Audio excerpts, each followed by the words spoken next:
Look at a school, the building, the concrete. We drive by them, drop kids off at them almost on a daily basis. But what we rarely ponder is what goes on inside on a daily basis. Oh, we know based on our own years and our kids' recollection from the day, but what is the essence of what happens inside? It is, after all, about the kids, and it is about preparing them for a journey. And it is precious time spent with them doing just that.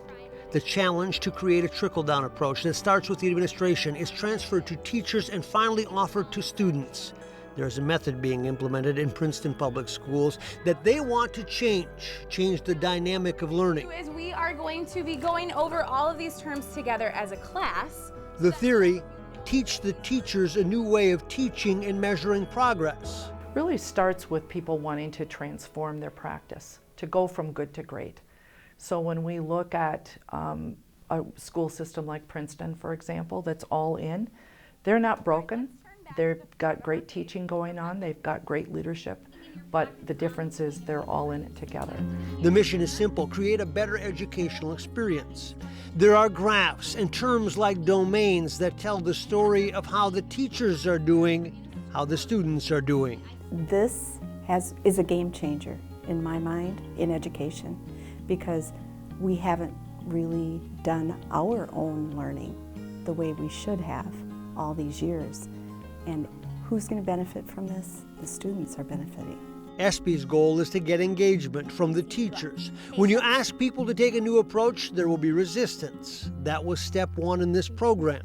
It's okay to say that, maybe we don't have all the right answers, but we're learning this together and we're going to grow and learn through it together. I think overall and large, we've been now doing this for the last, almost a handful of years.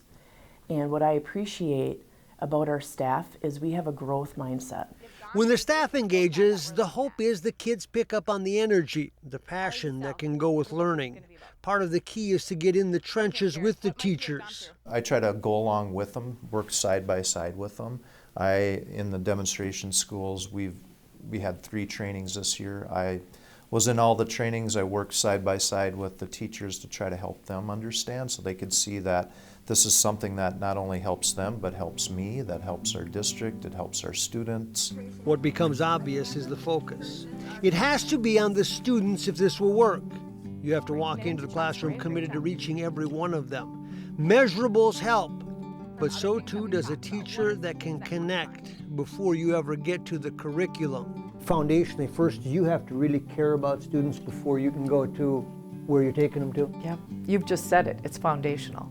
Relationships with kids, relationships between and among people is of paramount importance in this project. And part of this program is designed to enhance teachers to be leaders. In other words, motivate the educators to want to execute, to be part of it, to be bold. That's a big job that a superintendent has to fulfill. It's maybe the biggest in some ways. Power of persuasion. Yeah. It really is. And you have to be on all the time. Yep. When you're talking to people, you have to remind them why we're here. It isn't for you to get a paycheck. The schools aren't for us adults. The kids are what it's all about. Are they pretty realistic pictures?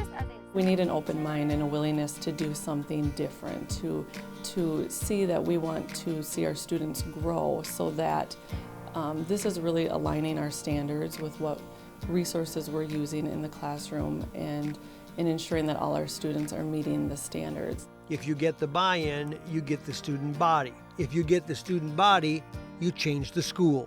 They're more aware of what they're learning. It's not just, well, the teacher told me this is what I'm going to learn today. And they're much more cognizant of, how much do I understand this? We're providing them the tools to evaluate themselves. And oh, what can happen when there is synergy, when people begin working together and seeing results, when the faculty and students and administration are on the same page, feeling a part of one big team. It's like in the spring when you're listening you listen for birds, Yep. because there have been no birds, Yep, basically. And all of a sudden it's spring.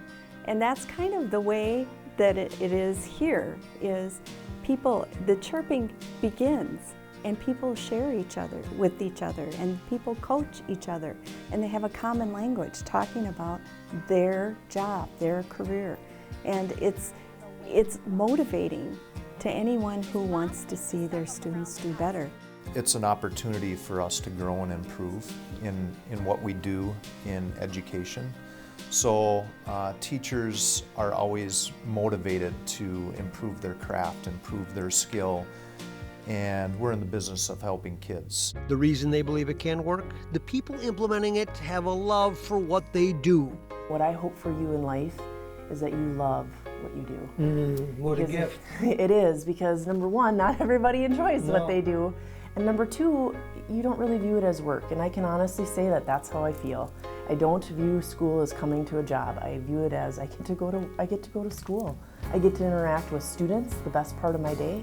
I get to make people better. Exactly, and I love what I do, and I feel I can honestly say that our students are engrossed in staff that feel that same way, that love what they do. What they really hope is what they will see 10, 15, 20 years from now, when the current students have had a chance to live life. I want their lives changed. I want them to have hope for the future because I want them to feel successful, and I want them to know that they're prepared for the next journey that they have.